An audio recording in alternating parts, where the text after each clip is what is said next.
Hi, this is Sergeant Beast Larson. I'm going to show a video here spliced in, briefly talk about Sallyport safety procedures and handling inmates, Sallyports or a courthouse. So watch this video and then I'll have a short conclusion. Police officer in a courthouse pulls into Sallyport. Somebody's going to court, was transported in handcuffs. Why would you take the handcuffs off to go into court? Is that the judge's order? Is that a courthouse procedure? Where's the policy? I'd like to see this. Jefferson County, up in Illinois. This is the huge safety risk. You know what happens when you put people, criminals, and wheelchairs together? It's asking for disaster. Okay, handcuffs, first big problem. Second problem is, why are you alone doing this?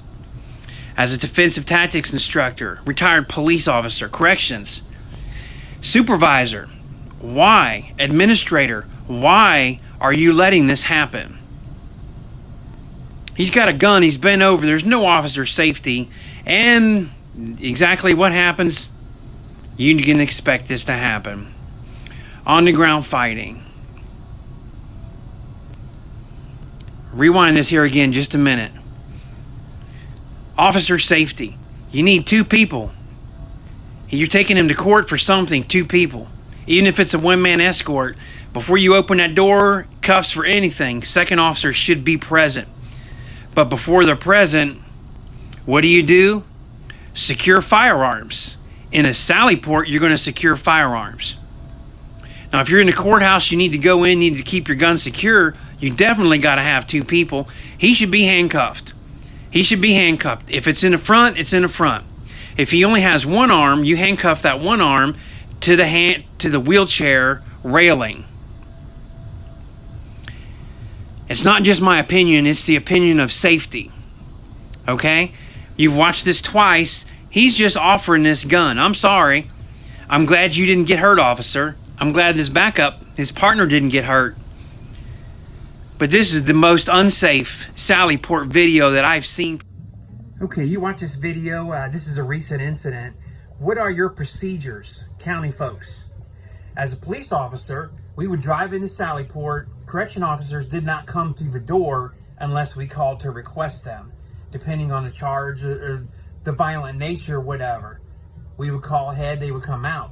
But we would exit the vehicle, secure our firearm. If there's a two-man car, if you're in training or just two-man, secure both firearms before the inmate, the prisoner, the detainee comes out the back seat. That way, when you open the back seat, you only have chemical agent, baton, taser, no firearm. Then you take them inside. If they're violent, like I said, 2 men minimum.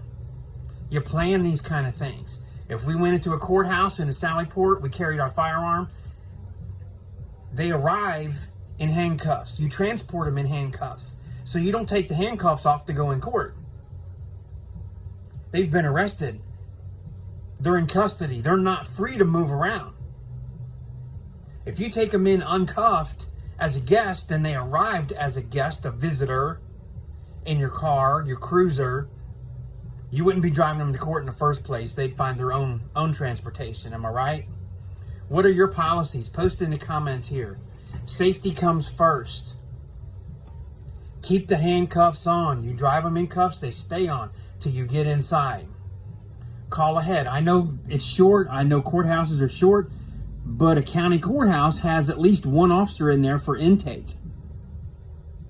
One for a male, a female for a female. They're going to have that. Get them available. Call ahead if you anticipate anything. This is your life, your safety, your livelihood. Anticipate. Get them in there. You've got to be safe. Never turn your hip with a firearm. Never present a weapon right in somebody's face like that. Remember, 4 to 6 feet, your reactionary gap. Remember your distances. Getting somebody out of handcuffs like that, putting them in a wheelchair uncuffed. What's less than 3 feet is called intimate space. They're in your intimate space. Personal space, intimate space, 18 inches or less. And you got a firearm and they're uncuffed. That's a disaster waiting to happen. What do you think, folks? Give me some comments, hit the like, hit the subscribe button. We'll keep chatting about some incidents. I got a couple more I've just seen this week. I'll be happy to share comments and debate it with you. See you soon.